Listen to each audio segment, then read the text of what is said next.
चलिए, is the screen visible to everyone? जल्दी से जवाब देंगे। Evening ma'am. Yes ma'am. Good evening बेटा। स्क्रीन विजिबल है क्या? बता दो। Yes ma'am. Yes ma'am. Okay, तो तुम्हें रिकॉल कराते हुए चलते हैं, जितने एक आध बच्चा और ज्वाइन कर लेगा हमको जो नहीं आए हैं। चलो, हमने क्या क्या पढ़ लिया है? हमने ये पढ़ा था कि सब साइंटिस्ट अपनी तरफ से क्या कर रहे थे, एटम्स को पढ़ना चाह रहे थे कि बेसिकली एटम क्या है, एटम के अंदर भी कुछ होता है या क्या ये एक्चुअली में सबसे छोटा पार्टिकल है जिससे सारी चीज़ें बनी हुई है। तो हमें पता लगा कि atom is not the smallest particle जिससे सारी चीज़ें बनी है। इनफैक्ट एटम्स के अंदर भी उससे छोटे छोटे पार्टिकल होते हैं जिनसे एटम बना है। उनके बारे में हमने देखा, हमें जे थॉमसन ने बताया कि एटम के अंदर क्या होते हैं, नेगेटिव चार्ज पार्टिकल्स होते हैं। ठीक है, वो नेगेटिव चार्ज पार्टिकल्स को जे थॉमसन ने कैसे रिप्रेजेंट किया था? It is just like a watermelon जिसके अंदर सीड्स जो होते हैं वो नेगेटिव बॉडी होती है और जो वाटरमेलन की जो बॉडी होती है वो आपकी पॉजिटिव चार्ज होती है। ये वाली लाइट बंद कर दो। जो वाटरमेलन की बॉडी होती है वो पॉजिटिव चार्ज होती है। हमने नेगेटिव और पॉजिटिव चार्ज दोनों क्यों कंसिडर करें एक एटम में? Because an atom is electrically neutral. एक एटम के ऊपर खुद के ऊपर कोई चार्ज नहीं होता है। तो जे थॉमसन ने ये बता दिया कि भाई एक एटम किसका बना हुआ है, नेगेटिव चार्ज पार्टिकल और पॉजिटिव चार्ज पार्टिकल का बना हुआ है। और ये number of negative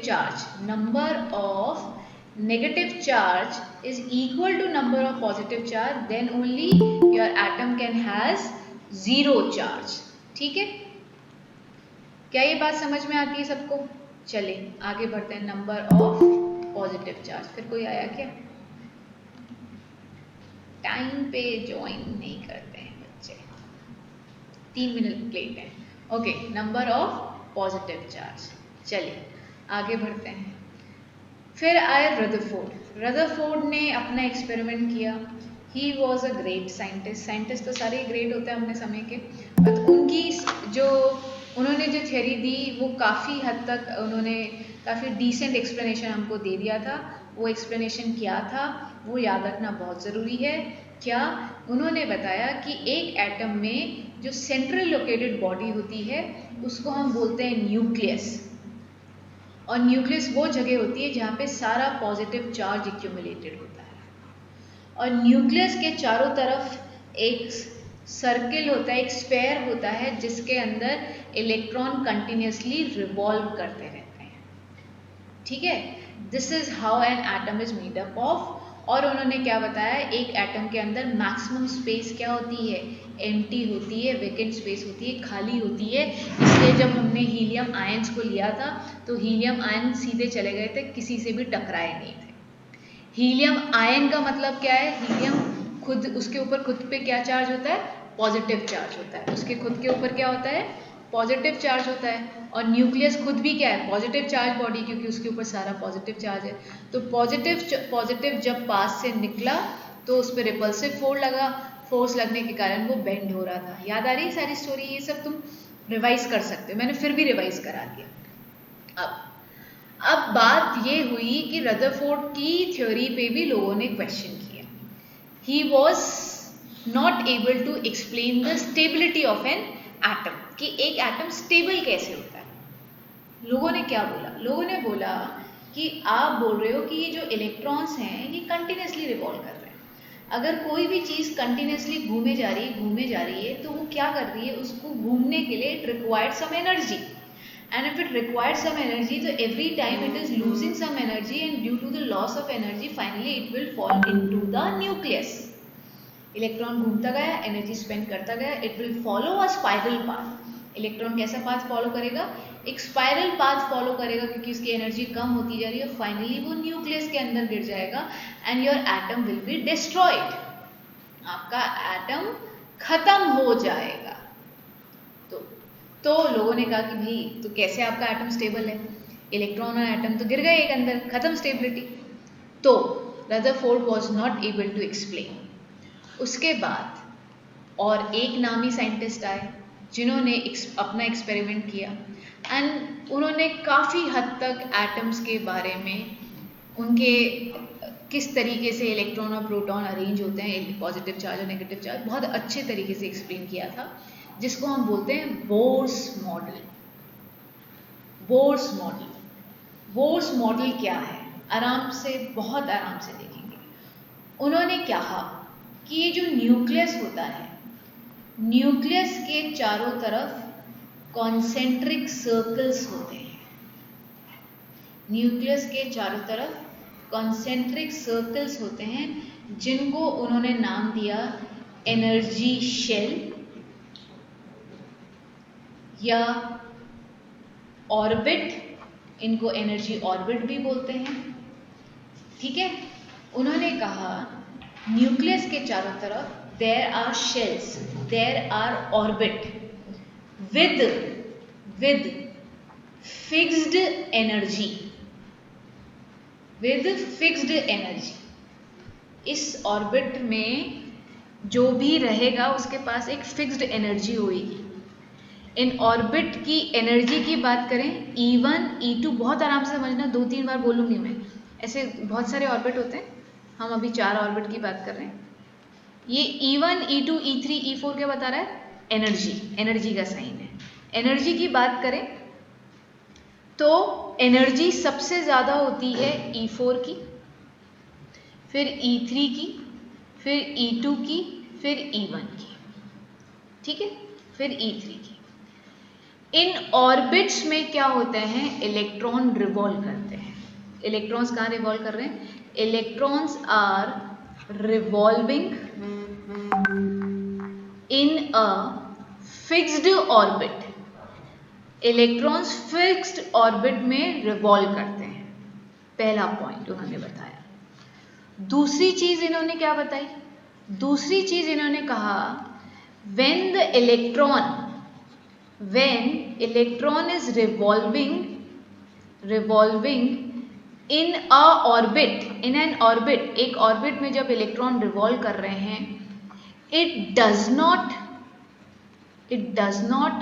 release or absorb energy।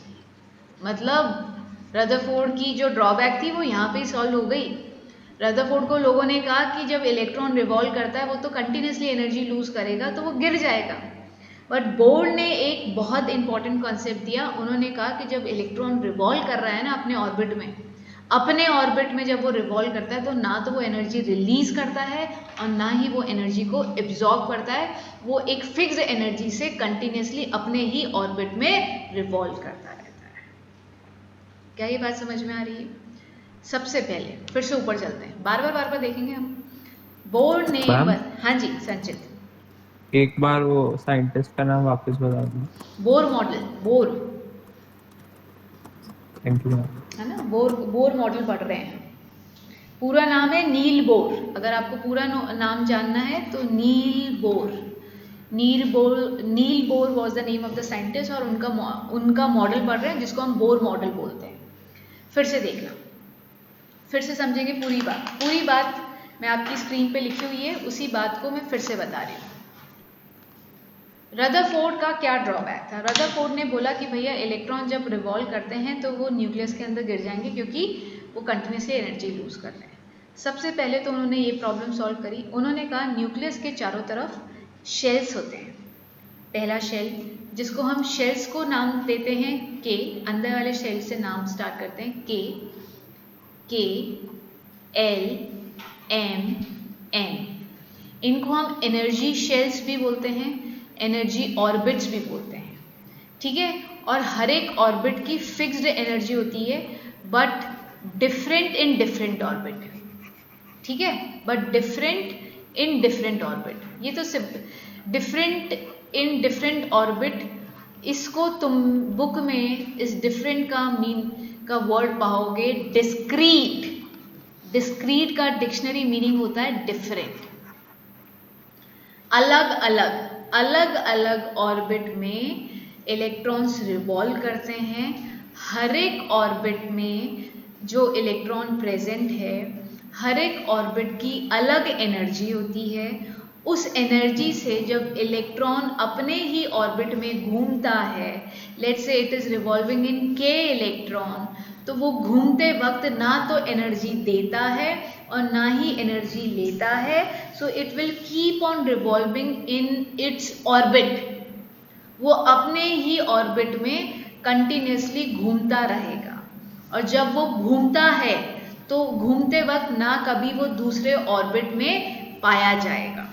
जो इलेक्ट्रॉन जिस ऑर्बिट में है वो हमेशा अपने आप उतनी फिक्स एनर्जी से, उसी एनर्जी से वो उसी शेल में घूमता है।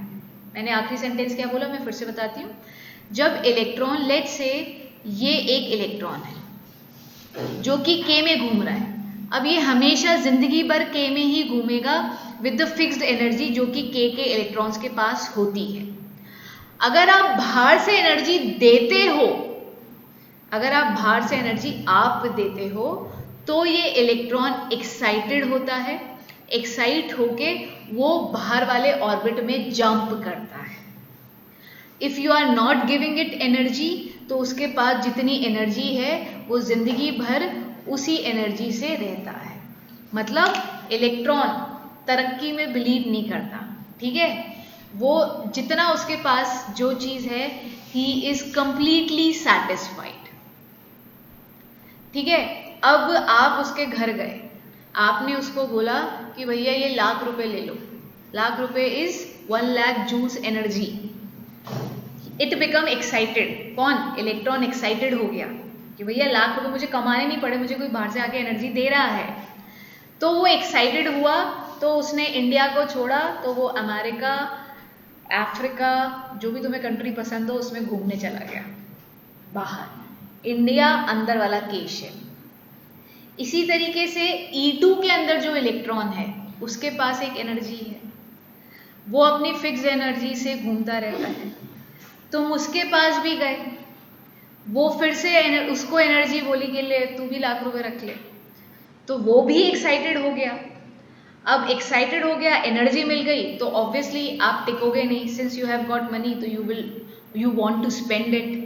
तो उस एनर्जी से एक्साइटेड होके E2 वाला E3 या E4 में जंप करेगा, डिपेंडिंग कि उसको कितनी एनर्जी मिली है। समझ रहे हो मेरी बात? तो जब एक इलेक्ट्रॉन एक ऑर्बिट में खुद है, इवन ये E इलेक्ट्रॉन अगर K शेल में है और इसको अंदर बाहर से ना तो कोई एनर्जी इसकी ले रहा है और ना इसको कोई एनर्जी दे रहा है, तो ये कंटिन्यूसली इसी एनर्जी से जिंदगी भर घूमता रहता है, ठीक है। जब आप देते हो एनर्जी, एक्साइटेड हो जाता है। लेट्स टेक, बहुत ही हमेशा मेरा जो एग्जाम्पल होगा लाइफ से कनेक्ट करती हूँ, तो यू कैन कनेक्ट इट। आप घर पे बैठे रहे, आपने कहा भैया मुझे जो चाहिए लाइफ में वो मुझे मिल गया है। You are happy with whatever you have got, but somebody come to lure, ठीक है, आपको लालच दिया कि ये लो ₹1,00,000 खर्च लो। तो क्या होगा अगर घर बैठे पैसे मिलेंगे? It's human nature, you will get excited and you want to spend. तो उसको स्पेंड करने के लिए आपको अपने घर का दायरा क्रॉस करना पड़ेगा ना। You have to cross that border line. अगर आपको बाहर घूमना है, since you got that money, तो you have to move out your house. आपके कंफर्ट जोन से बाहर आना पड़ेगा, और जब भी तो आप खर्चोगे उसको एनर्जी को, तो वो एनर्जी कितनी मिली उस पर डिपेंड करेगा कि आप कितना दूर घूमने जा सकते हो। कुछ हज़ारों में रुपए मिले हैं तो हम कोई सिटी इंडिया में ही घूम लेंगे, लाखों में मिले हैं तो बाहर कोई आसपास की कंट्री घूम लेंगे, और भी ज़्यादा पैसे मिले हैं तो हम दूर की कंट्री, ऑस्ट्रेलिया बहुत दूर होता है, उसको घूम लेंगे, बहुत बड़ा भी होता है, घूमने में समय भी लगता है और पैसा भी बहुत लगता है। तो ये E2, E3, E4 क्या है? ये E2 है आपका, E1 is your city. E2 कुछ ₹1,000 मिले तो आप दूसरी सिटीज घूमने गए। E3 जब हजारों से नहीं लाखों में कुछ पैसे मिले तो आप आसपास बैंकॉक, सिंगापुर घूमने चले गए, और जब और भी ज़्यादा पैसे मिले तो हमने दूसरी दूर की कंट्रीज भी एक्सप्लोर करी, दैट इज जो कंट्री हमारे होराइजन से काफ़ी दूर है। आ रहा है समझ में? तो it will depend upon the energy you got. तो जितनी एनर्जी मिलेगी उतना बाहर मूव करोगे, और नहीं है एनर्जी तो खुद के पास जो एनर्जी है, you are not empty.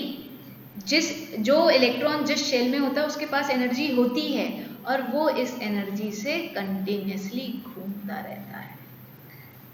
E2 के पास एक और चीज मैंने ऊपर लिखी हुई है, ये लाइन क्या, E4 में जो इलेक्ट्रॉन्स हैं उनके पास सबसे ज्यादा एनर्जी है। अरे भाई वो ऑस्ट्रेलिया में बैठे हैं, ठीक है, उनके पास एनर्जी ज्यादा ही है, ठीक है। E3 में उससे कम है, E2 में उससे कम है, और E1 में सबसे कम होती है। तो मेरी ख्याल से ये लाइव एग्जाम्पल के साथ आपको बिल्कुल क्लियर हो गया होगा, आपके दिमाग में भी सेट हो गया होगा। याद क्या रखना है, इलेक्ट्रॉन्स अपने ऑर्बिट में जब घूमते हैं, they never absorb energy, they never dissipate energy all by themselves. अपने आप नहीं करते हैं, आपको देनी पड़ती है या आपको निकालनी पड़ती है, ठीक है। वो खुद तो घर पे बहुत आराम से हैं, they have energy, fixed energy, and they continuously revolve in that energy. अब क्या दो शेल के बीच की स्पेस में कोई इलेक्ट्रॉन मिलेगा? No, electron will be always present on a shell.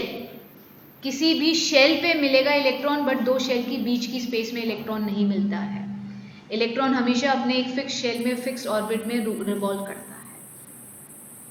तो ये बोर का मॉडल था, बोर की थ्योरी थी, जो कि रदरफोर्ड की थ्योरी को जिन लोगों ने फेल किया था, Rutherford was not able to explain the arrangement of electrons also. उन्होंने तो सिंपल क्या बोला था कि भैया ये न्यूक्लियस है और न्यूक्लियस के चारों तरफ इलेक्ट्रॉन घूम रहे हैं।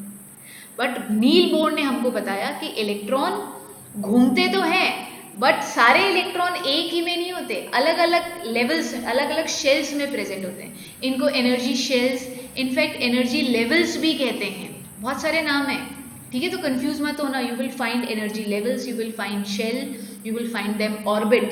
तो ये सब इसके ही नाम है। एनर्जी लेवल्स क्यों कह रहे हैं? क्योंकि हर एक लेवल पे एनर्जी डिफरेंट है, that is the reason we are calling them energy levels. Ma'am, हाँ जी अनुष्का। मैम फिर हीलियम आयन बीच में से कैसे पास होते हैं? हीलियम आयन, मैम रदरफोर्ड के उसमें हीलियम तो आयन ये बीच दो में शेल्स के बीच में तो स्पेस है ना बेटू। और तुम Yes, एक ma'am. चीज भूल गई, तुम एक चीज भूल गई, न्यूक्लियस के बाद जब दूसरा शेल आता है तो उसके बीच में भी स्पेस होती है। फिर ये तो खाली ये एक ऑर्बिट है, ऑर्बिट का मतलब बैंगल होता है ना, उसके जैसा। तो इलेक्ट्रॉन तो बस इधर है, फिर दूसरा इलेक्ट्रॉन इधर है, तो इनके बीच में काफी स्पेस होती है। शेल ऑर्बिट के बीच में देयर इज अ स्पेस, और वो तो एक लाइन है ना, दिस इज लाइन, ये स्फेयर नहीं है। अगर आपने कभी 3D डायग्राम एटम का देखोगे तो वो कुछ ऐसा मिलेगा, ठीक है। आज ही नेट पे खोल के देखना, आज ही नेट पे खोल के देखोगे तो ये 3D डायग्राम मिलता है। तो ये ऑर्बिट क्या है? 2D है, बैंगल है, स्फेयर थोड़ा है, स्फेयर नहीं है जो तुम इमेजिन कर रहे हो। अगर तुम स्फेयर इमेजिन कर रहे हो, स्फेयर नहीं है, ये तो ऑर्बिट 2D ऑर्बिट है, बैंगल्स हैं। अभी जैसे क्लास ओवर हुए ना, तो आप 3D डायग्राम ऑफ एटम निकालना, तो यू विल फाइंड ये ऑर्बिट इस तरीके से होते हैं, ठीक है। ऑर्बिट के बीच में स्पेस होती है। आपके हीलियम आयन बहुत मजे से फ्री स्पेस मिलती है उनको, एंड दे मूव स्ट्रेट। इसका जो क्वेश्चन था कि मैम आपने कहा था रदरफोर्ड में का फर्स्ट ऑब्जर्वेशन यही थी कि एटम हीलियम के ion move straight without any deflection, जिसका हमने कंक्लूजन क्या दिया था कि मैक्सिमम स्पेस एम्प्टी होती है। तो इसने कहा कि मैम अगर शेल्स आ गए तो स्पेस एम्प्टी कैसे रही? तो शेल तो 2D है, अभी भी बहुत स्पेस रहती है। तो चलो मुझे ये बताओ, नील बोर की अभी तक की थ्योरी क्लियर है क्या? तो मैं इसको आगे कंटिन्यू करूंगी। अभी तक की थ्योरी सब लोग मुझे ग्रुप पे रिप्लाई कर देंगे चैट विंडो पे कि मैम यहाँ तक का कंटेंट क्लियर है बढ़िया तरीके से। Electrons are always negative charge body, electron होते ही नेगेटिव बॉडी है, ठीक है। ओके बेटा, चलिए हम आगे देखते हैं। अब क्वेश्चन ये आता है कि ये इलेक्ट्रॉन्स अरेंज कैसे होते हैं, ठीक है। इसको बोलते हैं electron arrangement of electrons, arrangement of electrons in the shell is called, हाँ जी कौन बोल रहा है? मैम एक बार ऊपर वाला पॉइंट दिखा दो। हाँ पॉइंट्स रह गया, ये लो देखो, आपको पॉइंट्स बुक में अच्छे से मिल जाएंगे बेटा। मेरा जो अभी इधर जो कॉन्सेप्ट, इधर मैं सिर्फ कॉन्सेप्ट समझा रही हूँ, है ना। ये पॉइंट्स आप सिर्फ अंडरस्टैंडिंग के लिए लिखना, आपको लर्न करने के लिए बुक में से लर्न करना है, मेरे नोट्स में से लर्न करना है। मैं ये पहले से ही चीज़ क्लियर कर देती हूँ, है ना। तो मैं इस तरीके से आपको लिखवा ही नहीं रही कि भैया ये पूरा कंटेंट उतार लो। बायो Yes, में मैं ma'am. लिखवाती थी, बायो में तो मैं कहती थी कि मेरे नोट्स आर सफिशिएंट, आप उसमें से लर्न कर सकते हो। बट अभी जो केमिस्ट्री में पढ़ा रही हूँ, I am simply building your concept. हो गया? Yes, ma'am. Okay. Arrangement of electrons in the shell is called electronic configuration. Electronic configuration, ये बहुत बहुत फ्रीक्वेंटली यूज़ करूँगी ये टर्म, तो आप सब लोग याद रखना। इलेक्ट्रॉनिक कॉन्फ़िगरेशन मतलब इलेक्ट्रॉन्स का अरेंजमेंट बताएंगे शेल के अंदर। इलेक्ट्रॉन्स का अरेंजमेंट शेल में बताने के लिए एक फॉर्मूला होता है 2n², जिसके अंदर n नंबर ऑफ शेल होते हैं, 1 2 3 4 डैश डैश डैश, और नाम जैसे K को फर्स्ट शेल बोलते हैं, फर्स्ट शेल, L को सेकेंड शेल बोलते हैं, M को थर्ड शेल बोलते हैं,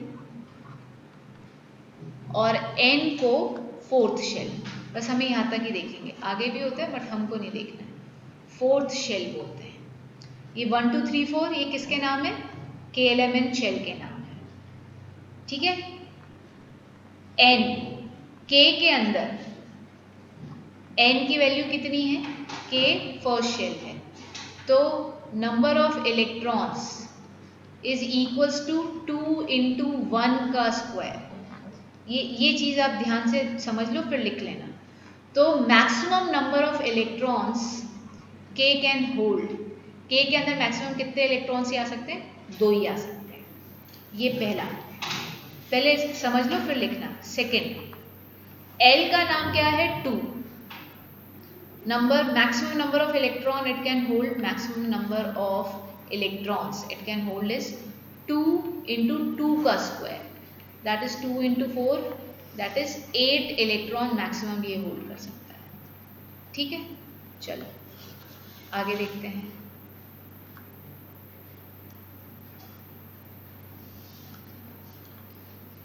थ्री, LM, M is 3, तो maximum number of electrons, maximum number of electrons कितना हो जाएगा? 2 इंटू 3 का स्क्वायर, दैट इज 3 3 9, और ये 80, ये 4। अब आप लिखना चालू कर सकते हो, अब आपको समझ में भी आ गया है। n को बोलते हैं 4, मतलब फोर्थ शेल, तो मैक्सिमम नंबर ऑफ इलेक्ट्रॉन ये कितने लेगा? ऑफ इलेक्ट्रॉन्स 2 इंटू 4 का square, 16, that is 32 electrons it can hold maximum, ठीक है। तो दिस इज इलेक्ट्रॉनिक कॉन्फ़िगरेशन। अभी समझेंगे आराम से। 2-3 क्लासेस बहुत बहुत इंपॉर्टेंट है आप लोगों की, फाउंडेशन क्लासेस है ये आपकी।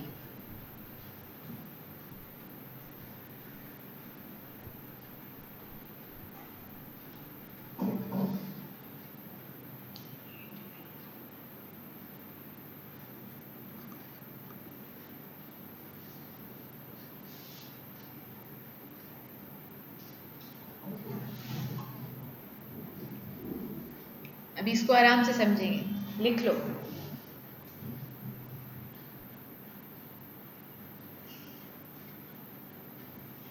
हो जाए तो बताना।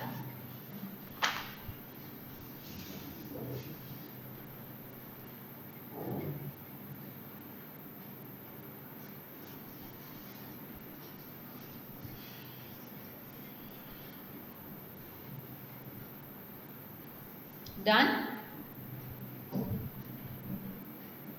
Yes, ma'am. सबने लिख लिया है? Ma'am. Yes, ma'am. ओके। चलो समझो, अभी तक हमने क्या देख लिया है, फिर से रिवाइज, बहुत बार रिवाइज कराऊंगी जिससे कि तुम्हारे दिमाग में सेट हो जाए। अभी तक हमने ये देख लिया है, नील बोर ने बोला कि भैया ये न्यूक्लियस है और न्यूक्लियस के चारों तरफ जब इलेक्ट्रॉन घूमते हैं तो वो एक ही ऑर्बिट में नहीं घूमते हैं, वो अलग अलग ऑर्बिट में घूमते हैं। अब जब वो अलग अलग ऑर्बिट में घूमते हैं तो उनकी एनर्जी भी फिक्स होती है और उनका रेडियस भी फिक्स होता है। ये आर हुआ ना, ये यहाँ से यहाँ तक का डिस्टेंस, ये आर हुआ, ये यहाँ से यहाँ तक का डिस्टेंस आर, ये समझ रहे हो, ये रेडियस है। तो अगर फिक्स ऑर्बिट में घूम रहा है तो ऑब्वियसली वो इसी सर्किल को कंटिन्यूसली करेगा, यही सर्किल ट्रेस करेगा, तो इसका मतलब उसका रेडियस भी फिक्स्ड है। फिर से बोलते हैं, क्या बोल रहा है कि ना तो उनकी एनर्जी चेंज होगी और ना ही उनका रेडियस चेंज होगा। मतलब जो के अंदर है ये न्यूक्लियस है, और ये अगर के शेल में कोई इलेक्ट्रॉन घूम रहा है तो उसका न्यूक्लियस से डिस्टेंस भी फिक्स है जिसको हम रेडियस बोलते हैं, और उसके पास इवन एनर्जी भी फिक्स्ड है, और इसी एनर्जी से वो जिंदगी भर ऐसे घूमता रहेगा घूमता रहेगा घूमता रहेगा। ठीक है, तो क्या हमारे रदरफोर्ड की प्रॉब्लम सॉल्व हो जाएगी? हो गई थी क्या? हो गई ना? क्यों? क्योंकि नील बोर ने स्ट्रांगली एक पॉइंट रखा कि when the electron is revolving round the nucleus is never radiate and absorb energy. तो जब ना एनर्जी ले रहा है ना दे रहा है, फिक्स एनर्जी से घूमेगा तो वो जिंदगी भर घूमता रहेगा, है ना। वो एनर्जी ना तो खत्म हो रही है और ना ही वो दूसरी एब्जॉर्ब कर रहा है, तो इट विल कंटिन्यूसली रिवॉल्व। तो रदरफोर्ड का ड्रॉबैक उसने खत्म कर दिया। उन्होंने ये बात बोली कि जैसे जैसे लेवल्स बढ़ते जाते हैं वैसे वैसे एनर्जी भी बढ़ती जाती है, E1 सबसे कम और E4 सबसे ज़्यादा। उन्होंने ये भी बोला कि हर एक शेल में इलेक्ट्रॉन्स का नंबर फिक्स्ड है, मतलब के अंदर खाली 2 इलेक्ट्रॉन साथ रह सकते हैं, उसके बाद नेक्स्ट शेल में घूमना उनको जाना पड़ेगा। ठीक है, अब शेल भरते कैसे हैं, इलेक्ट्रॉन्स को कैसे शेल के अंदर डालेंगे, तो उसका क्या लॉ है? उसका रूल ये है, सबसे पहले अंदर वाले शेल को भरो, जब पहला वाला शेल पूरा भर जाए तो बचे हुए इलेक्ट्रॉन को नेक्स्ट लेवल में डाल दो, नेक्स्ट शेल में डाल दो। अब मैं तुमको सिखाऊंगी फर्स्ट 20 एटम्स की इलेक्ट्रॉनिक कॉन्फ़िगरेशन। चलो बहुत आराम से देखना, आज की क्लास बहुत इंपॉर्टेंट है। ठीक है, देखो जरा, फर्स्ट 20 एलिमेंट्स कैसे याद करे थे बच्चों ने? ह, ही, ली, बे, से, नौ, फ, यहाँ तक लिख रही हूँ मैं जानबूझ के। इधर जो मैं नंबरिंग डाल रही हूँ ना, 1 2 3 4 5 6 7 8 9, अब मज़े की बात यही है कि ये जो नंबर है ना, इतने ही इनके पास नंबर ऑफ इलेक्ट्रॉन्स होते हैं। वाह, मतलब हमने फर्स्ट 20 एलिमेंट्स याद किए तो ऑटोमेटिकली उनका नंबर ऑफ इलेक्ट्रॉन भी पता लग गया। ठीक है, कितनी मज़े की बात है। तो अगर आपसे कोई पूछे हाइड्रोजन में कितने नंबर ऑफ इलेक्ट्रॉन, 1, कार्बन में कितने नंबर ऑफ इलेक्ट्रॉन, 6, ऑक्सीजन में कितने नंबर ऑफ इलेक्ट्रॉन, 8, ह ही लिवे फिंगर पे कर लेना। ठीक है, तो जो नंबर आएगी, काउंटिंग आएगी, वही क्या है इनका नंबर ऑफ इलेक्ट्रॉन भी है। चलो यहाँ पे अब हेडिंग डालते हैं अपन, के, एल, एम, एन। हाइड्रोजन के पास एक ही इलेक्ट्रॉन है, तो पहला एक इलेक्ट्रॉन फर्स्ट शेल में ही आएगा, खत्म हो गया। ये मैंने इसकी इलेक्ट्रॉनिक कॉन्फ़िगरेशन मतलब इलेक्ट्रॉन को डाल दिया। हीलियम के पास 2 इलेक्ट्रॉन है, तो के मैक्सिमम कितने इलेक्ट्रॉन होल्ड कर सकता है, तो 2 आ गए के शेल में। लिथियम पे आ जाओ, लिथियम के पास 3 इलेक्ट्रॉन है, तो पहले 2 इलेक्ट्रॉन्स तो फर्स्ट शेल में आ गए, बचा एक, वो किस में चला जाएगा, एल में चला जाएगा। समझ में आई कॉन्फ़िगरेशन 2,1। Beryllium 2,2, boron 2,3, carbon 2,4, 2,5, 2,6, 2,7। आ रहा है क्या समझ में? एल की मैक्सिमम कॉन्फ़िगरेशन 8 थी, तो अभी 8 भरेंगे ना हम। ठीक है, दिस इज इलेक्ट्रॉनिक कॉन्फ़िगरेशन। ठीक है, अगर मैं तुमको कहूँ शेल के फॉर्म में रिप्रेजेंट करो कार्बन का इलेक्ट्रॉनिक कॉन्फ़िगरेशन बनाओ, तो आप क्या बनाओगे, ये एक न्यूक्लियस बनाओगे, ये पहला शेल बनाओगे, इस पहले शेल में 2 बिंदु लगाओगे, मतलब 2 इलेक्ट्रॉन, और फिर दूसरा शेल बनाओगे जिसके अंदर 4 डॉट लगाओगे, 1 2 3 4। ये आपने क्या रिप्रेजेंट कर दिया, इलेक्ट्रॉनिक कॉन्फ़िगरेशन ऑफ कार्बन। और तुम्हें एक और बात बताते हैं, इलेक्ट्रॉन एज अ होल क्या होता है, न्यूट्रल होता है, उसके ऊपर कोई चार्ज नहीं होता है। तो अगर नंबर ऑफ इलेक्ट्रॉन्स आपको पता लग गए तो पॉजिटिव चार्ज जो बॉडी होती है उसको बोलते हैं प्रोटॉन। ठीक है, proton is the positive charge body. Proton किसको बोलते हैं, positive charge body. Positive charge body is your proton. ठीक है, तो जितने नंबर ऑफ इलेक्ट्रॉन्स है क्या उतने नंबर ऑफ प्रोटॉन्स ही होंगे, yes, then only the atom will be electrically neutral. एक एटम में जितने इलेक्ट्रॉन्स होते हैं बच्चे उतने ही प्रोटॉन्स होते हैं, बिकॉज जब भी नेगेटिव पॉजिटिव मिलके टोटल एटम को न्यूट्रल बनाएंगे, नो चार्ज का बनाएंगे। देखो जरा, सुनो मेरी बात को, समझो मेरी बात को। अगेन एक ही बात बोलूंगी। मैम, हाँ जी संचित बोलो। मैम जो के वाली शेल है तो इसमें एक पॉजिटिव होगा और एक नेगेटिव नहीं होगा नहीं नहीं नहीं, एटम। तुम गलत टर्म्स यूज कर रहे हो। पहली बात तो हम एटम के अंदर इलेक्ट्रॉन्स की बात कर रहे हैं, ठीक है, तो एटम नहीं होते हैं के शेल में। भाई रिवॉल्व क्या कर रहा है तुम ये बताओ, रिवॉल्व तो इलेक्ट्रॉन्स कर रहे हैं, रिवॉल्व सिर्फ इलेक्ट्रॉन्स कर रहे हैं। तो रिवॉल्व इलेक्ट्रॉन, और तुम ये तो भूल ही गए न्यूक्लियस के अंदर क्या होता है, न्यूक्लियस होल्ड द सारा पॉजिटिव चार्ज, तो प्रोटॉन तो सारे के सारे न्यूक्लियस के अंदर हैं। तो एक हाइड्रोजन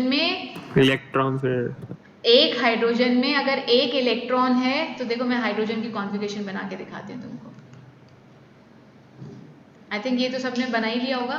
हाइड्रोजन की अगर कॉन्फ़िगरेशन बनाओगे तो ये न्यूक्लियस बनाओगे, P = 1, न्यूक्लियस के अंदर एक प्रोटॉन डाल दिया, ये न्यूक्लियस के बाहर एक शेल और इस एक शेल में ये एक electron. This is the configuration of hydrogen. बोलो संचित, आती है समझ में। हीलियम की देखो, हीलियम ये न्यूक्लियस है, प्रोटॉन कितने, 2, के शेल है, ये कितने इलेक्ट्रॉन, 2। बताओ संचित, आ रहा है क्या समझ में? Yes ma'am. ठीक है, तो अब तुम लोग बनाओ, मैं भी बना रही हूँ, तुम लोग भी बनाओ। ये पहली, ये दूसरी, दो एटम्स की हमने कॉन्फ़िगरेशन बनाई है, ऐसे सर्किल बना बना के शो करेंगे। अब तीसरा बेरिलियम, बेरिलियम न्यूक्लियस कितने, न्यूक्लियस के अंदर प्रोटॉन 3, पहला शेल 2 इलेक्ट्रॉन, दूसरा शेल 1 इलेक्ट्रॉन, चौथा क्या होता है, बोरॉन, न्यूक्लियस P = 4, पहला शेल 2 इलेक्ट्रॉन, दूसरा शेल 2 इलेक्ट्रॉन, फिफ्थ बनाओ, ही लिबेब, अरे मैं ली खा गई क्या, sorry, this is Li, this is Be, अब B इज बोरोन, नाम याद है क्या, B फॉर बोरोन होता है। तो प्रोटॉन इसमें होते हैं 5, ठीक है, पहले शेल में 2 और दूसरे शेल में बचे हुए 3, 1 2 3, ठीक है। ही लिबेब तक पहुंच गए, देखते हुए चलो, आप खुद भी बना सकते हो, नहीं तो देखो यहाँ पे। अब 6 कार्बन, 6 कार्बन, पहला न्यूक्लियस कितना, 6, थोड़ा सा बड़ा बनाऊंगी, नीचे लेके जाऊंगी।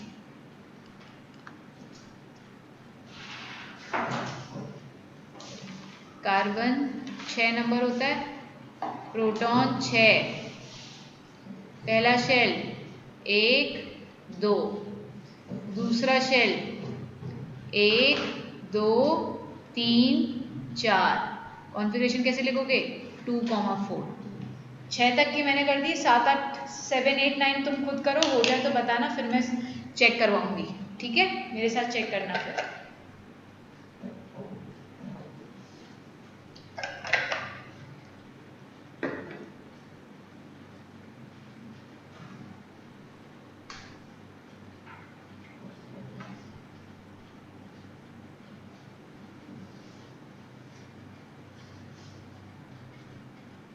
मेरे साथ चेक करेंगे। हो गई क्या सबकी 7, 8, 9? नाइट्रोजन, ऑक्सीजन, फ्लोरीन सब बना लो, फिर मैं बताऊंगी। Yes ma'am. देखते हैं, संचित और बच्चे कर लें, फिर अपन करते हैं।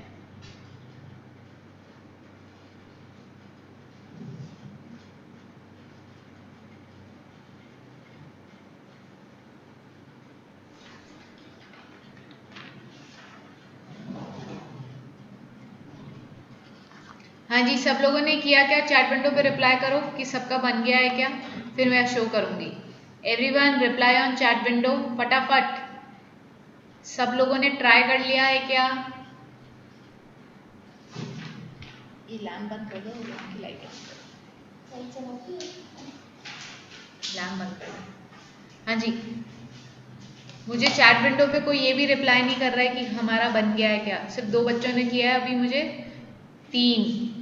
इतनी पूरी क्लास भरी हुई है। यस, जय, कविशा, तनिष ने भी कर लिया है, मान्या, पलाश, दिया,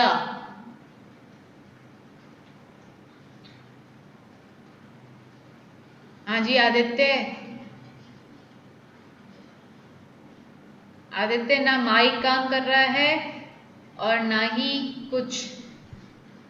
यस आदित्य,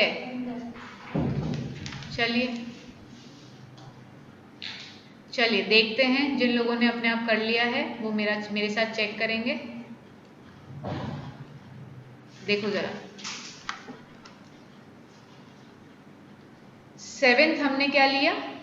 नाइट्रोजन। नाइट्रोजन की कॉन्फ़िगरेशन क्या होती है? कॉन्फ़िगरेशन लिखो पहले तो 2,5। इसको कॉन्फ़िगरेशन भी इसको ही बोलते हैं। ये मैंने प्रोटॉन 7, ये पहला शेल 1, 2, ये दूसरा शेल 1, 2, 3, 4, 5, ठीक है।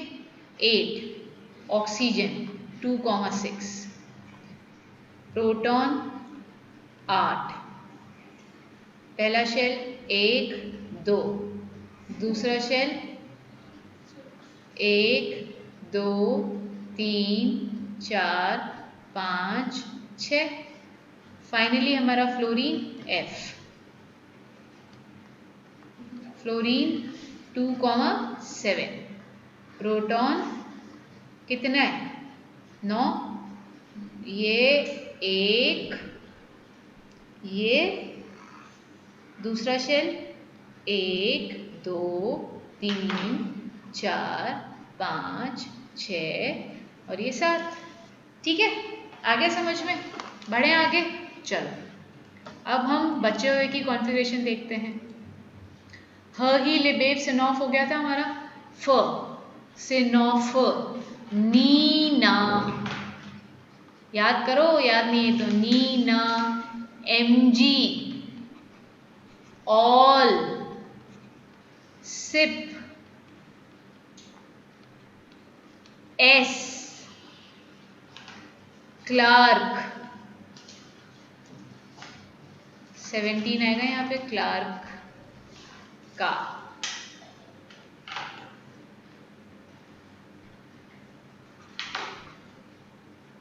80। देखो कॉन्फ़िगरेशन लिखे 2,8, 2,8,1। देखो पहले शेल में के 2 ही आ सकते हैं, दूसरे शेल में 8 आ सकते हैं, फिर बचे हुए। अब देखो सोडियम से तुम्हारा तीसरा शेल भरना चालू हो गया है। What is the rule? Rule कहता है कि सबसे पहले अंदर के शेल भरो। तो सोडियम की कॉन्फ़िगरेशन थी, सोडियम में नंबर ऑफ इलेक्ट्रॉन है 11, तो पहले 2 इलेक्ट्रॉन फर्स्ट शेल में आएंगे जिसकी मैक्सिमम कैपेसिटी 2 है, तो 11 में से 2 चला गया, बचे 9। अब 9 में से 8 इलेक्ट्रॉन आपके एल शेल में आ जाएंगे जिसकी मैक्सिमम कैपेसिटी 8 है, बचा 1 वो एम शेल में जाएगा। आ रहा है समझ में सबको? चलो बच्चों की कॉन्फ़िगरेशन लिखो, बच्चों की कॉन्फ़िगरेशन तुम लिखो, फिर मेरे साथ चेक करना, हो जाए तो मुझको बताना। कॉन्फ़िगरेशन लिख लो 18 तक की सब लोग। आर्गन फुल फॉर्म इनका नाम भी याद करना, neon, sodium, magnesium, aluminium, silicon, phosphorus, sulphur, chlorine, argon. ठीक है, ह, ही, ली, वेव, सेमनॉफ, नीना, एमजी, ऑल्सेप, एस, क्लार्क का। Ma'am done ma'am. Very good बेटा। चलो हाँ mass 2,8,2 ma'am done. Very good बेटा। चेक करो 2,8,3, 2,8,4, 2,8,5, 2,8,6, 2,8,7, 2,8,8। यही आ रही है क्या सब लोगों की? Yes ma'am. Very good. अब बचे 19 और 20, ह, ही, लेबेव, सेनॉफ, नीना, एमजी, ऑल्सेप, एस, क्लार्क का। ठीक है, अब थोड़ा सा कहानी में ट्विस्ट आ रहा है, ध्यान दीजिए और याद करिए। Chemistry is full of exception. इसका क्या मतलब है? केमिस्ट्री पहले खुद तो रूल बनाती है, ठीक है, फिर खुद के ही रूल तोड़ देती है, तो इधर भी कुछ यही होने वाला है। पोटेशियम को जब हमने भरना चालू किया तो 2 तो आए के अंदर, 8 आए एल के अंदर, 19 है ना, तो 10 चले गए, बचे 9। अब तुम जैसा कि मैंने पढ़ा है तुम 9 एम में डाल दोगे, but that will be wrong. इसके अंदर 8 होते हैं और इसके अंदर 1 होता है। सिमिलरली इसमें 2, 8, 8, 2। अब तुम्हारा क्वेश्चन आना चाहिए, मैम आपने खुद ने ही तो बोला था कि मैम की एम की कैपेसिटी मैक्सिमम 18 इलेक्ट्रॉन की होती है और आप खुद ही अब पहले 8 डाल रहे हो, फिर बचे हुए 1 और 2 उसमें डाल रहे हो। आपने एन को इनकम्प्लीट किया है, आपने खुद ने ही बोला था कि पहले अंदर वाले शेल को पूरा भरते हैं फिर ही बाहर मूव करना है। Yes, I told you everything, but chemistry ऐसा कहती है कि सोडियम और पोटेशियम, सॉरी पोटेशियम और कैल्शियम में इलेक्ट्रॉन्स ज़्यादा स्टेबल रहते हैं जब इनको आप इस तरीके से भरते हो। तो इसका रीज़न क्या है? They are more stable like it. ठीक है, मोर स्टेबल। हम कुछ नहीं कर सकते, जो हमको पढ़ाएंगे वो हम पढ़ लेंगे। तो एटम सोडियम और पोटेशियम और कैल्शियम का जब इस तरीके से इलेक्ट्रॉन्स भरे हुए होते हैं तो they are more stable. That is the reason, ये एक्सेप्शन है, इसको हमको अच्छे से याद करना है क्योंकि एक्सेप्शन ही हमको मरवाएगा और वही हमारे को आगे बढ़ाएगा। ठीक है, तो तुमने सारी कॉन्फ़िगरेशन आर्गन तक संभाल ली थी अपने आप। सोडियम, पोटेशियम और कैल्शियम की मैंने बोली है, ये ऐसे याद कर लो क्योंकि क्या है, this they are more stable like this. ठीक है, ये इस तरीके से ज़्यादा स्टेबल होता है, तो ठीक है बोल रहे हैं तो हमने मान ली ये बात। क्लियर है क्या सब लोगों को? जमती है मेरी बात? तो मैं आगे बढ़ूँ। मैम। कोई बोला क्या कुछ? हाँ मैम, मैं मान लूंगी। नहीं कुछ मैम मैं बोल। कह रही थी हाँ एन बोल। की, मैम एन में जो मैक्सिमम कितना है फिर? आप बेटा फॉर्मूला देखो ना, आपने लिखा नहीं क्या? 2 × 3 का स्क्वायर 18, 32। 18 इलेक्ट्रॉन्स आते हैं, है ना? चलिए, 9th क्लास में आपको फर्स्ट 20 एलिमेंट्स की इलेक्ट्रॉनिक कॉन्फ़िगरेशन आनी चाहिए। इसके अलावा हमको कुछ नहीं करना है, हमारा काम चल जाएगा। फर्स्ट 20 एलिमेंट्स वो याद करने का तरीका भी मैं तुमको बता चुकी, और मज़े की बात ये है जिस ऑर्डर में आप उनको याद कर रहे हो वही उनका सीक्वेंस नंबर है, और वही सीक्वेंस नंबर उनका नंबर ऑफ इलेक्ट्रॉन है, और नंबर ऑफ इलेक्ट्रॉन है तो वही नंबर ऑफ प्रोटॉन है, बिकॉज इलेक्ट्रॉन और प्रोटॉन का नंबर एक एटम में बराबर होता है। ठीक है ना ये बात? यहाँ तक का सबको क्लियर है अच्छे से? चलो आगे बात करते हैं।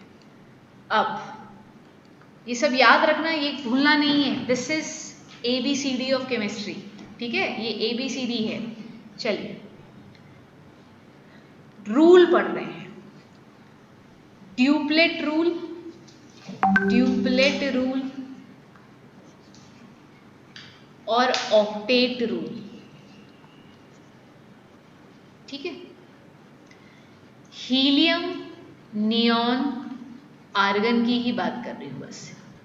हीलियम की कॉन्फ़िगरेशन होती है 2, नियॉन की होती है 2,8, आर्गन की होती है 2,8,8। ठीक है, ध्यान से सुनना। ये पीछा, ये मतलब ये वाला ऐसा पार्ट है जो 10th में एग्जैक्टली आप इसको यूज़ करोगे। आपको मतलब ये केमिस्ट्री में भूलना मत, ये केमिस्ट्री की ABCD है। मैं फिर से यही बोलूँगी। हमको ये पता है, जैसा कि मैंने तुमको पढ़ाया है, helium, neon, argon, krypton, xenon, ये ऐसी गैसेस होते हैं जो किसी से रिएक्ट नहीं करती है, कोई कंपाउंड नहीं बनाती है, हमेशा स्टेबल, सेटिस्फाइड, इनर्ट, इंट्रोवर्ट। हमने नेचर में, हमको ढूंढने में भी इनको इसलिए समय मिल लगा था क्योंकि ये किसी से रिएक्ट ही नहीं करती है, कोई कंपाउंड ही नहीं बनाती है। क्यों? क्योंकि दे आर स्टेबल। तो ये स्टेबल, इनको देख के जो दूसरे एटम्स होते हैं, मैं लेती हूँ सोडियम, मैग्नीशियम, एल्यूमिनियम, ये जो दूसरे एटम्स होते हैं 2,8,1, 2,8,2 और एल्यूमिनियम 2,8,3, ये कहते हैं यार हम भी स्टेबल होना चाहते हैं लाइफ के अंदर, और हाइड्रोजन, हम भी स्टेबल होना चाहते हैं। जब हम लाइफ में कुछ ऐसा सोचते हैं कि हम यूजुअली दूसरों को देख के इंस्पायर्ड होते हैं। अगर उसके पास बड़ी गाड़ी है तो यार ऐसी गाड़ी मुझको भी चाहिए। तो ये इंस्पिरेशन वैसे गलत है। अगर वो 4 घंटे पढ़ रहा है तो इंस्पायर होना तो ऐसे हो कि अगर उसने इतनी मेहनत करी है तो अपन को भी कुछ तो पढ़ना बनता है। ठीक है, तो इंस्पिरेशन ऐसा होना चाहिए। इंस्पिरेशन गाड़ी घोड़े का नहीं होना चाहिए। ठीक है, उसका घर इतना बड़ा तो मेरा घर भी कितना ही बड़ा होना चाहिए। तो इसी तरीके से हर एक जना दूसरे को देख के इंस्पायर्ड होता है। अगर कोई किसी की कोई लाइफ में बहुत स्टेबल है तो आप भी चाहते हो कि ऐसी स्टेबिलिटी चाहिए, अच्छी फैमिली है, बच्चे हैं, पेरेंट्स हैं, ही इसकी बहुत ही stable family, he is very happy. तो इसी तरीके से helium, neon, argon, krypton, xenon को देख के दूसरे एटम्स में खलबली मचती है। वो कहते हैं अगर ये स्टेबल है तो हमको भी इसके जैसा ही स्टेबल होना है, इनके जैसा एग्जैक्टली। इनके जैसा एग्जैक्टली का क्या मतलब है? वो कहते हैं जैसे कि हीलियम का अगर फर्स्ट शेल है और इसकी मैक्सिमम कैपेसिटी 2 है ना, तो हाइड्रोजन कहता है मुझे भी ऐसा ही बनना है कि मुझे भी अपने K शेल में मैक्सिमम 2 इलेक्ट्रॉन चाहिए तो मैं स्टेबल हो जाऊंगा। Sodium, magnesium, aluminium, duplet rule किसके लिए? ड्यूप्लेट रूल, अगर if any atom has first shell as the last shell, उसका पहला शेल ही आखिरी शेल है। वो तो भैया हमारा इकलौता हाइड्रोजन ही तो है, और तो सबके पहले शेल के बाद ज़्यादा ही होते हैं। ये बात समझ में आती है क्या? हाइड्रोजन इज द इकलौता एटम जिसका पहला शेल ही आखिरी शेल होता है। हीलियम का तो होता ही है, बट हीलियम तो बच्चा स्टेबल होता है ना, क्योंकि उसको मैक्सिमम 2 इलेक्ट्रॉन चाहिए होते हैं, उसको मिल जाते हैं, ही स्टेबल। ये जो एटम्स होते हैं ये अनस्टेबल हैं। क्यों? क्योंकि ये हीलियम, नियॉन, आर्गन जैसी कॉन्फ़िगरेशन चाहते हैं। इसका क्या मतलब है? ध्यान से सुनिए। इसका मतलब ये है कि अगर पहला शेल आखिरी शेल है तो मैक्सिमम 2 इलेक्ट्रॉन चाहिए। इसके अलावा अगर कोई भी आखिरी शेल है किसी भी एटम का, तो हर एक एटम उस आखिरी शेल में, सिर्फ आखिरी शेल में 8 इलेक्ट्रॉन्स चाहता है। क्यों? क्योंकि जितनी भी आपकी इनर्ट गैस होती है एक्सक्लूडिंग हीलियम, सबके लास्ट शेल में 8 इलेक्ट्रॉन्स होते हैं। आज यूट्यूब पे या गूगल करके इनकी इनर्ट गैस की कॉन्फ़िगरेशन निकाल लेना, यू विल फाइंड इनके लास्ट शेल में सिर्फ 8 इलेक्ट्रॉन होते हैं। तो हर एक एटम क्या चाहता है? अगर उसका फर्स्ट शेल आखिरी शेल नहीं है तो हर एक एटम अपने लास्ट शेल में 8 इलेक्ट्रॉन चाहता है। तो that is octet rule. That is octet. Octa stand for 8। Octa stand for 8। बहुत मस्त चीज़ है, समझते हो? चलो मज़ा भी आई थिंक आपको आ रहा होगा, ठीक है, सोच ही सकती मैं तो क्या हमको ये बात समझ में आई? मैंने क्या बोला कि every atom get inspired by helium neon argon. भैया ये जैसे स्टेबल है ना, वैसी स्टेबिलिटी चाहिए हमको तो लाइफ के अंदर। तो हाइड्रोजन ने बोला कि मैं तो सिर्फ हीलियम को ही देखता हूँ क्योंकि मेरी कॉन्फ़िगरेशन सबसे करीब उसके जैसी ही है। तो हाइड्रोजन क्या चाहता है, उसको भी कोई एक इलेक्ट्रॉन दे दे तो उसका पेट मस्त भर जाएगा, he will be satisfied. Sodium के लास्ट शेल में एक है, उसको कितने चाहिए? 7 इलेक्ट्रॉन्स। मैग्नीशियम के लास्ट शेल में 2 है, उसको कितने चाहिए? 6 इलेक्ट्रॉन। एल्यूमिनियम के लास्ट शेल में 3 है, उसको कितने चाहिए? 5 इलेक्ट्रॉन। समझ रहे हो? अब दूसरे लिखते हैं। मैंने लिखा ऑक्सीजन, नाइट्रोजन, फ्लोरीन, कॉन्फ़िगरेशन लिखो 2,5, 2,6, 2,7। इनके लास्ट शेल में, नाइट्रोजन के लास्ट शेल में है 5, कितने चाहता है? 3 और। ऑक्सीजन के लास्ट शेल में 6, कितने और चाहता है? 2 और। फ्लोरीन के लास्ट शेल में 7, कितने चाहिए? 1 और। समझ में आ रहा है? आ रहा है क्या ऑक्टेट रूल? ऑक्टेट रूल का मतलब क्या है? हर एक एटम इनर्ट गैस जैसे स्टेबल होना चाहता है। कैसे? उनको कोई ऑक्टेट रूल मतलब उनका आखिरी शेल में कैसे ना कैसे करके 8 इलेक्ट्रॉन आ जाए। चलिए यहां तक की बात समझ में आई। तो अब हम क्या कर सकते हैं? हमने रूल ये बनाया कि जिनके लास्ट शेल में, ध्यान से देखना, सोडियम, मैग्नीशियम, एल्यूमिनियम,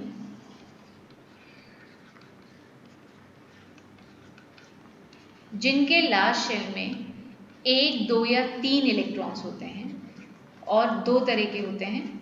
दूसरे तरह के एटम्स क्या होते हैं? जिनके लास्ट शेल में 5, 6 या 7 होंगे, बस यही तो होंगे। बीच वाला जो होता है ना वो मेटलॉइड होता है, उसको अभी हम बात नहीं कर रहे उसकी। चलो अभी हम जिनकी बात करें उनकी सुनो।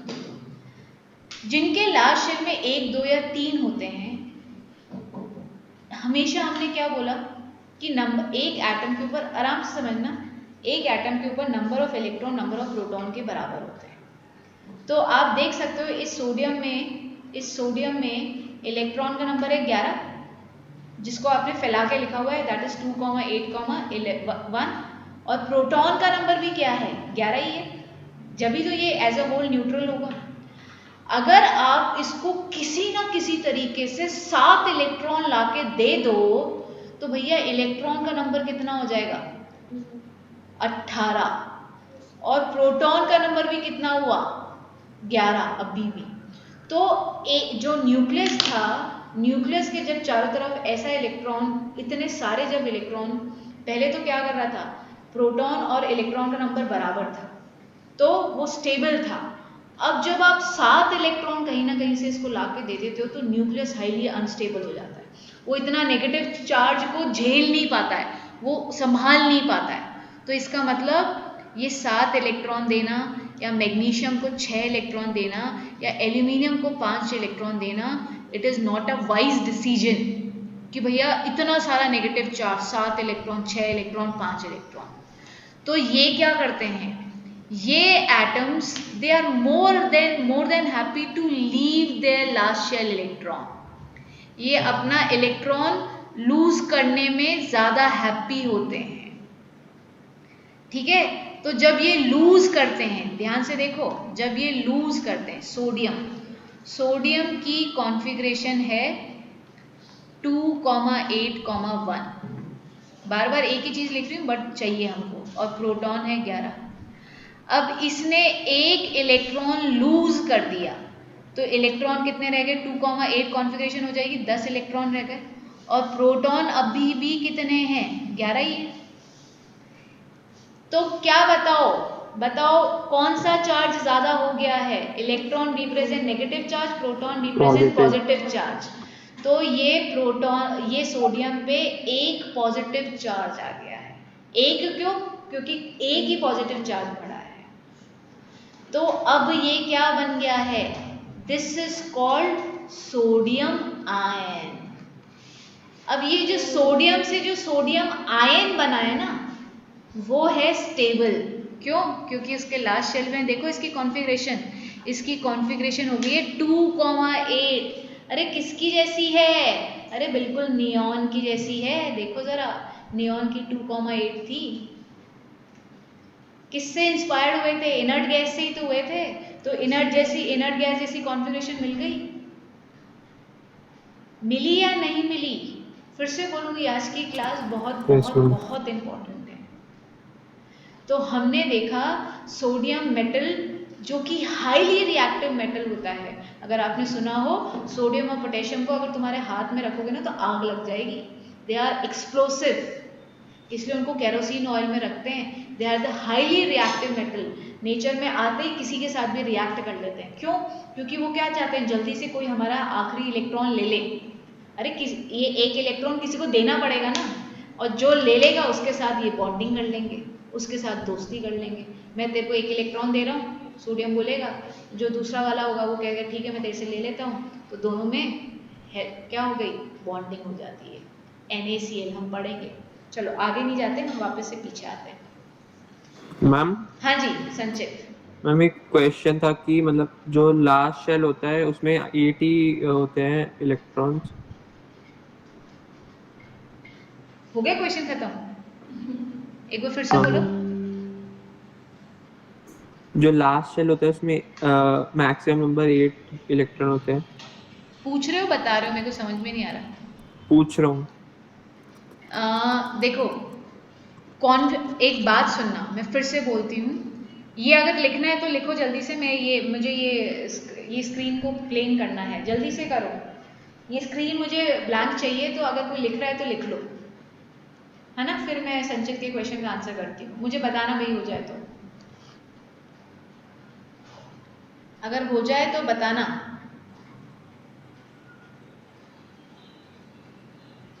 हो गया? Ma'am done. ओके। संचित, मैं फिर से एक बात बोलूंगी, हर एक एटम के लास्ट शेल में अलग नंबर ऑफ इलेक्ट्रॉन्स होते हैं, बट हर एक एटम इनर्ट गैस जैसी कॉन्फ़िगरेशन चाहता है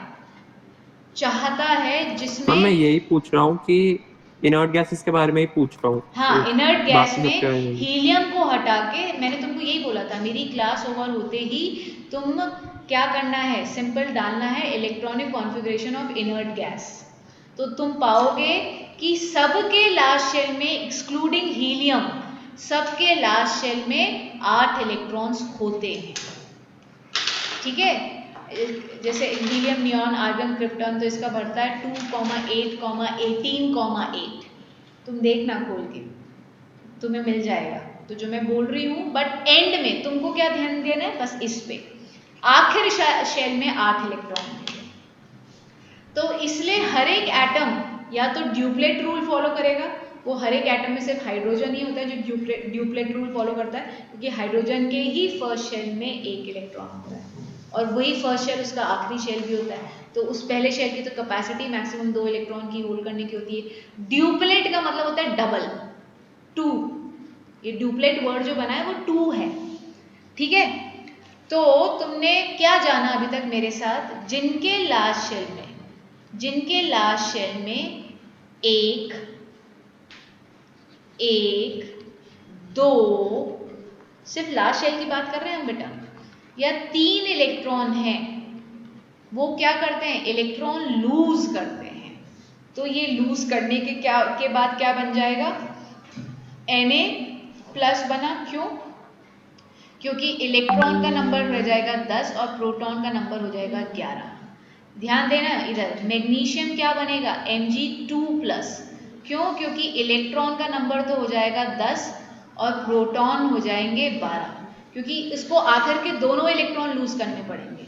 एल्यूमिनियम क्या करेगा, 3 इलेक्ट्रॉन को लूज करेगा, इलेक्ट्रॉन का नंबर तो हो जाएगा 10, दैट इज 2,8, दैट इज 10, और प्रोटॉन होंगे 13।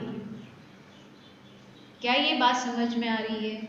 जिनके भी लास्ट शेल में 1, 2 या 3 इलेक्ट्रॉन्स होते हैं, वो इलेक्ट्रॉन लूज करते हैं, बिकॉज अगर वो गेन करेंगे 6, 7 या 5 electron, they become highly unstable. और उनको तो क्या होना है, उनको तो स्टेबल होना था ना, वो तो नियॉन इनर्ट गैस से क्या हुए थे, वो तो इंस्पायर्ड हुए थे भैया हम भी उनके जैसे स्टेबिलिटी अचीव करेंगे। तो स्टेबिलिटी अचीव कैसे करेंगे, उनकी जैसी कॉन्फ़िगरेशन अक्वायर करके। तो ये सोडियम मैग्नीशियम एल्यूमिनियम क्या करते हैं, ये इलेक्ट्रॉन्स को लूज करते हैं, और जब इलेक्ट्रॉन लूज करने के बाद ये जो आयंस बनते हैं, पॉजिटिवली चार्ज आयंस को हम बोलते हैं cations. Positively charge ions are called cations. बताओ कैसी लगी अभी तक की स्टोरी, समझ में आई या नहीं आई? ओके, चैट विंडो पे मुझे रिप्लाई करेंगे यहाँ तक का कॉन्सेप्ट क्लियर है या नहीं। 4 बच्चे क्लास से छूट चुकी है meeting, 4 student have gone or they have missed, I don't know, network issues are there। हाँ जी, यहाँ तक की स्टोरी क्लियर है या नहीं है? हाँ जी मैम। हाँ जी मैम अनिष्का बोलो। मैम मैम एक बार आयन की डेफिनेशन बता दो। अभी तक मैंने आयन की नहीं बताई है, मैंने कैटाइन की बताई है बेटा। Cations are positively charge ions, ठीक है। आयंस की डेफिनेशन ये होती है व्हेन एन एटम लूज और gain electron it get a charge, ठीक है। आयन की definition when an atom lose और gain an electron it get a charge, it become a charge particle, उसको आयन बोलते हैं, ठीक है। चलिए घर से आप कैटाइन्स बनाएंगे, मैं लिख के दे रही हूँ स्क्रीन पे, ये सब आप घर पे बना के लाना, ठीक है। लिथियम आयन बनाएंगे, बेरिलियम बनाएंगे, बोरॉन बनाएंगे, फिर से सोडियम बनाएंगे, मैग्नीशियम बनाएंगे, एल्यूमिनियम बनाएंगे, ठीक है, और पोटेशियम बनाएंगे और कैल्शियम बनाएंगे, ठीक है। इन सब के कैटाइन्स बना के लेके आओगे। मैंने सिर्फ पॉजिटिव चार्ज सिखाया आज की क्लास में, तो मैं पॉजिटिव चार्ज ही डिस्कस करूँगी, ठीक है। चलो नेगेटिव भी सिखाई देती हूँ। देखो ये आपका होमवर्क है, आपको क्या बनाना है, आयंस बनाना है। चलिए कैटायंस। अब हम बात करते हैं नाइट्रोजन की, ऑक्सीजन की, फ्लोरीन की, जिनकी कॉन्फ़िगरेशन है 2,5, 2,6, 2,7। अब ये क्या चाहते हैं भैया, ये भी इंस्पायर्ड है किससे, इनर्ट गैस से, उनकी जैसी कॉन्फ़िगरेशन। तो ऑब्वियसली ये 5, 6 या 7 इलेक्ट्रॉन लूज नहीं करने वाले हैं। जिनके लास्ट शेल में 5, 6 या 7 इलेक्ट्रॉन होते हैं, इनको इतने सारे न्यूक्लियस, ये देखो न्यूक्लियस के ऊपर पॉजिटिव चार्ज, ये एक शेल और दूसरा शेल, दूसरे इस शेल पे न्यूक्लियस हमेशा हर एक अपने इलेक्ट्रॉनिक कॉन्फ़िगरेशन, ये जो शेल्स होते हैं इन पे फोर्स ऑफ अट्रैक्शन लगाता है। न्यूक्लियस कुछ पॉजिटिव तो इलेक्ट्रॉन को अपनी तरफ अट्रैक्ट करेगा। तो अगर ये 5 इलेक्ट्रॉन आपको निकालने हैं ना, आपको बहुत सारी एनर्जी देनी पड़ेगी। याद करिए, एक्साइट करना है आपको, बाहर निकालना है, उसको दुनिया घुमानी है, तो आपको करोड़ों रुपए देने पड़ेंगे, है ना, दुनिया घुमाने के लिए। मतलब दुनिया कब घूमेगा, जब आपने इन 5 इलेक्ट्रॉन को इतनी एनर्जी दे दी कि जाओ, यू आर फ्री। मतलब ना उसको एम में आना है ना एन में आना है, किसी भी। पहले तो हम क्या कर रहे थे, कम थोड़े से पैसे एक सिटी घूमे, फिर थोड़े और पैसे, फिर हम आसपास सिंगापुर बैंकॉक गए, फिर और पैसे तो हम गए थे, चलो यूएस चले गए थे, ऑस्ट्रेलिया चले गए थे। अभी हमने इस 5 इलेक्ट्रॉन को बोला, ये लो करोड़ों रुपए रख लो और घूमो, पूरी दुनिया घूमो, ठीक है। तो ये करोड़ों रुपए कहाँ से लाए पहले देने के लिए, तो it is very difficult for this, और वो भी इतने सारे इलेक्ट्रॉन्स को, 1, 2, 3 इलेक्ट्रॉन्स को तो दे देते हैं, 5 इलेक्ट्रॉन, 6 इलेक्ट्रॉन, 7 इलेक्ट्रॉन उनको, और जबकि न्यूक्लियस उसको अपनी तरफ अट्रैक्ट कर रहा है। भैया न्यूक्लियस ये उनको छोड़ नहीं रहा है, न्यूक्लियस उनको पकड़े रखा है, और आपको न्यूक्लियस के फोर्स से ओवरकम करना है, तो ये बहुत डिफिकल्ट हो जाता है। तो जिनके लास्ट शेल में 5, 6, 7 इलेक्ट्रॉन होते हैं, वो बाहर नहीं निकलते हैं, वो इनकमिंग इलेक्ट्रॉन को वेलकम करते हैं। तो ये क्या करेगा, ये 3 इलेक्ट्रॉन गेन करेगा, तो 3 इलेक्ट्रॉन गेन करेगा, तो ये क्या हो जाएगा 2,8 दैट इज 10, 2,5 से 2,8। प्रोटॉन का नंबर अभी भी 7 है, तो अब देखो इलेक्ट्रॉन और प्रोटॉन में से किसका नंबर बढ़ गया, इलेक्ट्रॉन, तो ये -3। ऐसे ही ऑक्सीजन, ऑक्सीजन इलेक्ट्रॉन गेन करेगा 2,8 दैट इज 10, प्रोटॉन अभी भी 8 तो -2। फ्लोरीन 2,8 दैट इज 10, प्रोटॉन अभी भी 9 तो ये ये फ्लोरीन है, sorry, -1। So these negatively charged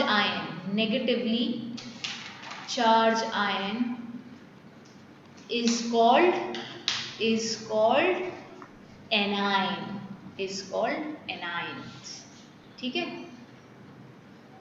This is the base, foundation. आज का लेक्चर समझ में आ गया तो बहुत अच्छी बात है, फिर से पूरा लेक्चर देख लेना, रिकॉर्डिंग तुम्हारे लिए करी है, पूरा लेक्चर फिर से देखना, स्पेशली ये एंड वाला पार्ट, ठीक है। जैसे 1.5 की स्पीड से, डबल थोड़ी डेढ़ी स्पीड से देख लेना, 1.5 की स्पीड से फटाफट ये वाला कंटेंट को आराम से देखना। शुरू वाला जो आपको कंटेंट लग रहा है कि ये सुनने का है तो वो पूरा सुन लेना, जो नहीं सुन आपको पता है ये आता है तो थोड़ा सा फॉरवर्ड रिवाइंड करके पूरी सीरीज देखना, ठीक है। तो आई होप आज का लेक्चर समझ में आया होगा। आज का लेक्चर बहुत इंपॉर्टेंट है। Everyone please revise the lecture, everyone. और आप बचा हुआ होमवर्क भी ये ले सकते हो, जो दूसरे एटम्स है ना 20 में से 8 तो ये लिख दिए, उसमें से 2 नियॉन और हीलियम को हटा दो, जो बचे और हैं उनको आप अरेंज कर लेना, कर सको तो, नहीं तो मैं नेक्स्ट क्लास में बता दूंगी, ठीक है। सो आई होप क्लियर है सारी चीज़ें। 2 बच्चे और चले गए, चलिए बाय एवरीवन, कल मिलेंगे। Thank okay you ma'am. मालाश, बाय बेटा।